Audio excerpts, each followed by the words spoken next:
जय जय श्री राधे कृष्णा। जय माता दी। सभी प्रभु के प्यारों, माँ के दुलारों, प्रभु से कामना है आप सभी का जीवन खूब खुशियों से भरा हुआ हो और खूब अच्छा।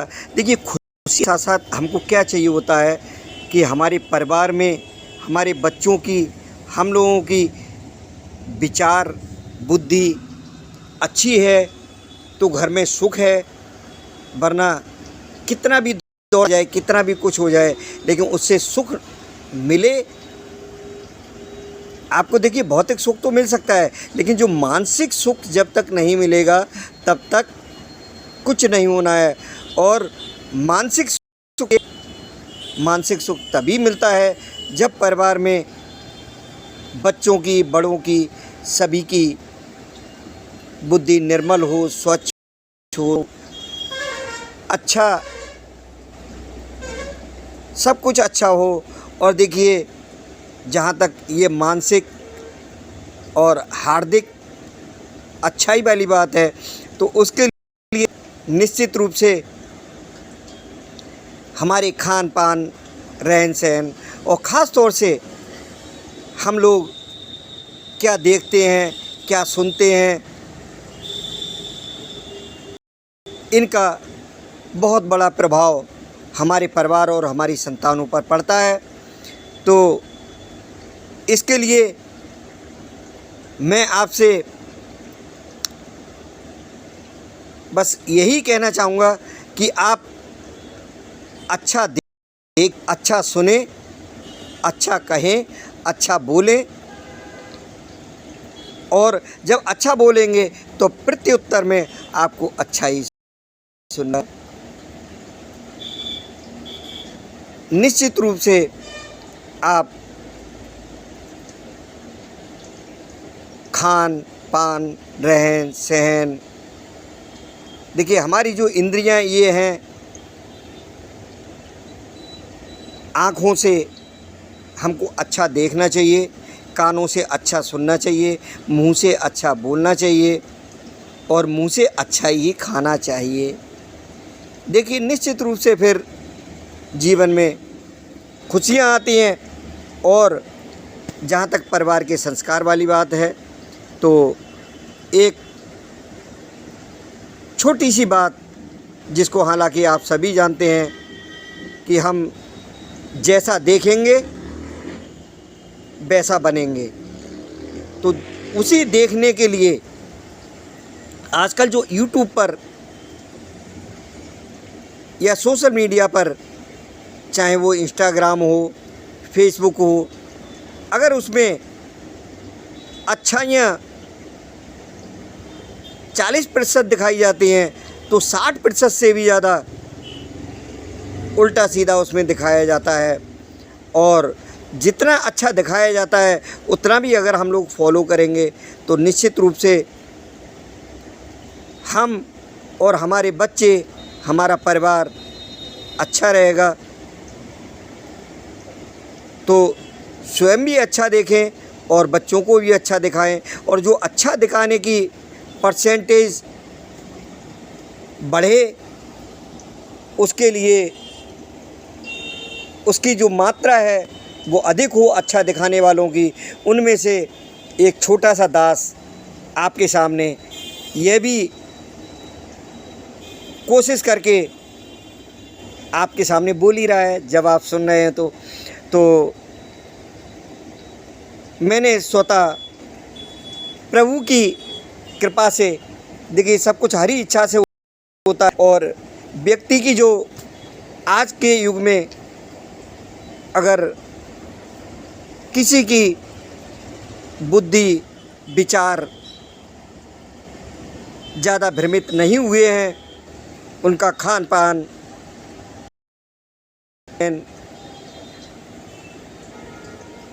और घर का माहौल अगर अच्छा है तो ये सब प्रभु कृपा से ही है। देखिए, कोशिश हर कोई करता है, लेकिन बस इसके लिए देखिए इन सब चीज़ों के बीच में जो मैंने एक पहल की है कि अच्छा देखने वालों की और अच्छा दिखाने वालों की प्रतिशतता थोड़ी सी बढ़े तो इंसान दिखाता वही है जिसमें उसकी रुचि हो। तो इस दास की रुचि बचपन से छोटे मोटे जो भी ग्रंथ, प्रभु के भजन और ये सब सुनने में, देखने में रही है। बचपन से कीर्तन कराने का शौक़ रहा, सुंदरकांड पढ़ने और सुंदरकांड कराने का शौक़ रहा। उसके बाद में फिर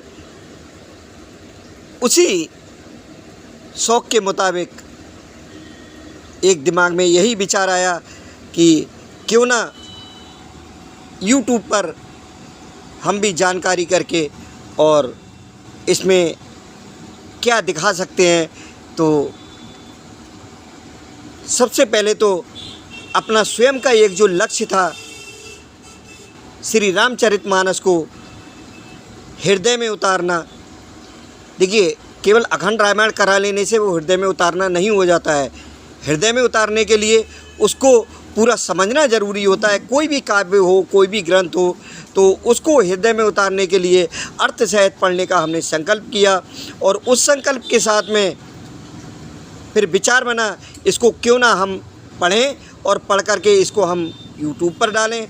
यूट्यूब पर उसकी वीडियो इस तरीके से सैकड़ों भाग रामचरितमानस के भी, और रामचरितमानस चूँकि चौपाइयाँ पढ़ने से, श्लोक पढ़ने से किसी को समझ में बहुत मुश्किल से ही आता है, मुझ जैसे मूर्खों को तो बिल्कुल नहीं आता। तो उसका अर्थ सहित, व्याख्या सहित उसको पढ़ा है और सैकड़ों भाग आपको सुनने को मिल जाएंगे, देखने को मिल जाएंगे।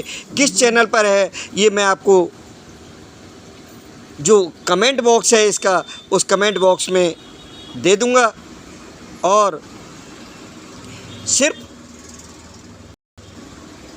रामचरितमानस ही नहीं, रामचरितमानस के अलावा एक दूसरी रामायण जिसका अर्थ समझने की आवश्यकता नहीं रहती, बहुत ही विश्व की, दुनिया की सबसे सरल भाषा में लिखी हुई राधे श्याम, जिसकी तर्ज भी बहुत सुगम और सरल है। तो कंठ अपना उतना अच्छा नहीं है, लेकिन फिर भी कोशिश करके उस रामायण के भी अनेकों भाग पढ़ चुके हैं, जिसके लिए आप रामचरितमानस के भी भागों को सुने और इसको भी सुनाएं बच्चों को भी। क्योंकि देखिए, जैसी आप आदत स्वयं बनाएंगे वैसे आपके परिवार की आदत बनेगी, वैसे आपके बच्चों की आदत बनेगी। अगर आप अपेक्षा रखते हैं, ये नोट कर लीजिए, गारंटी के साथ मैं कहता हूँ कि अगर परिवार में सद्गुण हैं, संस्कार हैं, तभी कुछ सुख की अपेक्षा कर सकते हैं, ख़ास तौर से मानसिक सुख की। देखिए, आर्थिक सुख तो किसी भी प्रकार से प्राप्त किया जा सकता है, लेकिन जो मानसिक सुख है वो बस दैवीय कृपा से और हम लोगों के कर्मों से मिलता है। तो कर्मों को,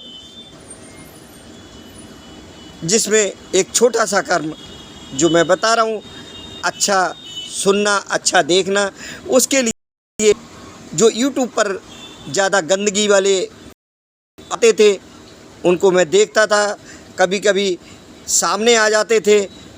हम आरती देखने जा रहे हैं और वीडियो बीच बीच में कुछ ऐसे आ जा रहे हैं, तो उनको देख करके उनकी प्रतिशतता थोड़ी सी कम हो, उनकी परसेंटेज हो, उसके लिए ये लक्ष्य बनाया। एक तो जिसमें हम राम जी का गुणगान करेंगे, रामचरितमानस को पढ़ेंगे, अन्य रामायण भी पढ़ेंगे, भागवत गीता पढ़ेंगे। भगवत गीता को भी आप आने वाले समय में सुनेंगे। फ़िलहाल तो केवल रामचरितमानस अर्थ सहित और राधे श्याम रामायण सुनेंगे। इसके अलावा और सुनिए, जैसा आप थंबनेल में देख रहे होंगे, अनेकों प्रकार के जो मस्ती भरे वीडियो हैं। तो जो दूसरा चैनल है वो मस्ती के लिए है, प्रभु के दर्शन के लिए है। उसमें प्रभु के दर्शन कराने के लिए मंदिरों के दर्शन होंगे, तीर्थों के दर्शन होंगे। इसके अलावा भजन कीर्तन में डांस, नृत्य वगैरह सब कुछ मंदिर में जैसे जैसे आनंद आपको मिलता है उस तरीके से आप घर बैठे बच्चों के साथ कर सकते हैं। तो जो मस्ती पाने के लिए है वो दूसरा चैनल बनाया हुआ है। दोनों चैनल की लिंक मैं आपको डिस्क्रिप्शन में भी दूंगा और दूसरा जो कमेंट बॉक्स है, कमेंट बॉक्स में भी आपको मिल जाएंगे। तो पूरा आनंद पाएँ। इसके अलावा आप जैसे मैं अभी कुछ आपके सामने बोल रहा हूँ, जो वीडियो मैंने यूट्यूब पर डाला है, आखिर इस तरह से वीडियो डालने का आप में से जिसके भी दिमाग में ये विचार आ रहा हो कि हम भी कुछ अपना अनुभव साझा करें, तो उसके लिए भी मैं आप लोगों को ये बताना चाहता हूँ कि आपके अंदर जो भी हुनर है, जो भी आपकी हॉबी है, जो आपके अंदर कला है, आप उस कला को यूट्यूब पर, ये एक ऐसा प्लेटफॉर्म है जहां आप कुछ भी चैनल बना करके अपने द्वारा अपनी प्रस्तुति दे सकते हैं। उसके लिए देखिए, कोई भी कला, कोई भी निपुणता किसी न किसी में अलग तरीके से होती है। उदाहरण के तौर पर अगर आपको एक किसी भी प्रकार का, आप कोई मैकेनिक हैं, आप इलेक्ट्रिकल मैकेनिक हैं अथवा इलेक्ट्रॉनिक्स में आपका है या इलेक्ट्रिकल और इलेक्ट्रॉनिक्स दोनों हैं, तो जितने भी उसके उपकरण होते हैं, जितना भी जो कुछ है, आप कैसे पंखा उतारते हैं, कैसे पंखा टांगते हैं, या फिर और भी अनेकों प्रकार से आप लैपटॉप यूज़ करते हैं, किस तरीके से यूज़ करते हैं। क्योंकि देखिए, ऐसा नहीं है कि सभी को भरपूर नॉलेज होती है। आप अगर कीबोर्ड को टच करना भी सिखाएंगे, माउस को घुमाना भी सिखाएंगे, उसके लिए भी देखने वाले यूट्यूब पर हैं।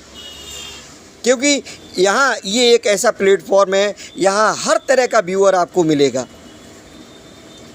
यहाँ तक कि कुकिंग में, घर में खाना बनाने में महिलाओं को शौक़ होता है अच्छा दिखाने का, तो आप देखेंगे यूट्यूब पर अनेक कुकिंग के, अगर आप चैनल देखने को बैठ जाएं तो कुकिंग के सैकड़ों चैनल आपको मिल जाएंगे। खाना कैसे, क्या क्या नई डिश बनाते हैं, कैसे खाना बनाते हैं, उस तरीके से भी उसमें अपनी प्रस्तुति दी जाती है। कुल मिलाकर के आपके जो भी कुछ कला है,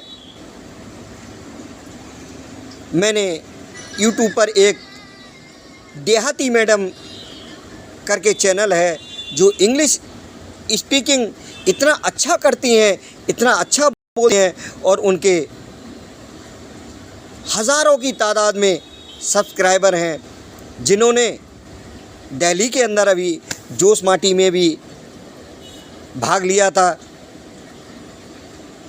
तो देखिए, और जबकि उनके एक से एक नंगपन वाले भी वीडियो देखने को मिल जाते हैं यूट्यूब पर, लेकिन उन मैडम का मैं बताता हूँ, उनके सिर से कभी भी साड़ी उतरी हुई नहीं देखी मैंने।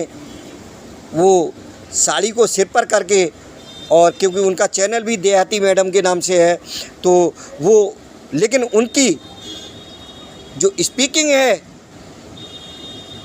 इंग्लिश बोलने का जो तरीका है, उसको जब आप सुनेंगे तो दंग रह जाएंगे। आप उन जैसे लोगों से भी प्रेरणा ले सकते। मेरा कहने का मतलब ये है कि अगर आप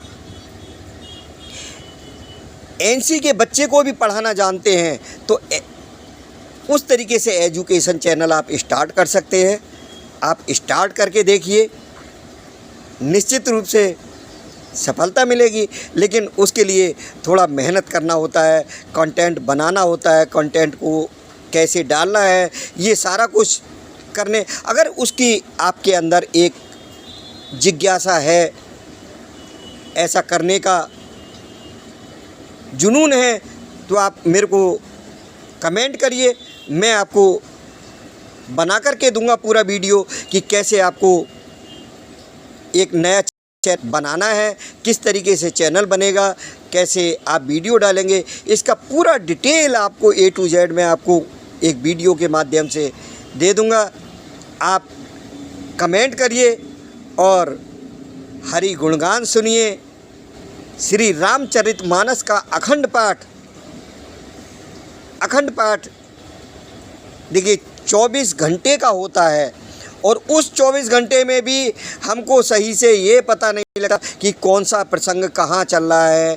तो उसी रामचरितमानस को, अखंड रामायण को आप थोड़ा थोड़ा समय सुनकर, एक एक भाग को सुन करके, एक भाग लगभग 15 मिनट, 30 मिनट, 25 मिनट ऐसे होता है। आप उस एक एक भाग को सुन करके संपूर्ण रामायण का, रामचरितमानस का ज्ञान प्राप्त कर सकते हैं और उसके बाद उस चौपाई को चरितार्थ कर सकते हैं जो तुलसीदास जी ने लिखा है कि रामायण सुर तरु की छाया, दुख दूर निकट जो आया। रामायण के जो निकट आया उसके निश्चित रूप से दुख दूर होते हैं, लेकिन निकट आने का मतलब ये नहीं है कि रामायण को हमने जल्दी जल्दी उसको पढ़ डाला, पूरा रामायण पढ़ के समाप्त कर लिया। आप सिर्फ बालकांड के ही 2-4 भाग सुन करके देखिए, आपको ऐसा लगेगा कि अरे इतना सब तो हमने कभी सुना ही नहीं। भले ही चाहे आपने 10 बार अखंड रामायण करा रखी हो, आपने 50 बार अखंड रामायण पढ़ रखी हो, लेकिन जब आप उसको अर्थ सहित सुनेंगे, समझेंगे, आपको बहुत अच्छा अनुभव होगा। अन्यथा अगर आप अर्थ सहित पढ़ सकते हैं तो पढ़ करके देखिए, लेकिन पढ़ने के लिए बस यही है कि व्यस्तता वाली ज़िंदगी में, क्योंकि रामायण ऐसा पावन पवित्र ग्रंथ है जिसके लिए हम नीचे आसन बिछा करके और प्रातःकाल की बेला में ही पढ़ना चाहिए। वैसे तो कभी भी पढ़ो, कोई मनादी नहीं है, लेकिन अगर आप उसको अनेक भागों में संपूर्ण रामायण अर्थ सहित पढ़ने का विचार बना रहे हैं तो उसको आसन बिछा करके प्रॉपर तरीके से ही उसको पढ़ना। और वरना अगर आप रामायण को उत्तम फल प्राप्ति की इच्छा से सुनना चाहते हैं, ज्ञान प्राप्त करने की इच्छा से सुनना चाहते हैं, तो एक एक भाग करके किसी भी समय आप सोफे पर बैठकर, कुर्सी पर बैठकर, अपने बेड पर बैठकर, सोते समय तकिया लगा के भी आराम से सुन सकते हैं। सुनने के लिए कोई ऐसी समय की पाबंदी नहीं है। तो इसी के साथ मैं अपनी वाणी को विराम देता हूँ। अगर कुछ किसी को थोड़ा सा अच्छा ना लगा हो तो उसके लिए मैं क्षमा चाहता हूँ। और इसी के साथ जय मैया वैष्णो देवी की, जय माता की, जय श्री सीताराम, जय जय श्री राधे श्याम। बोलिए सियावर रामचंद्र भगवान की जय।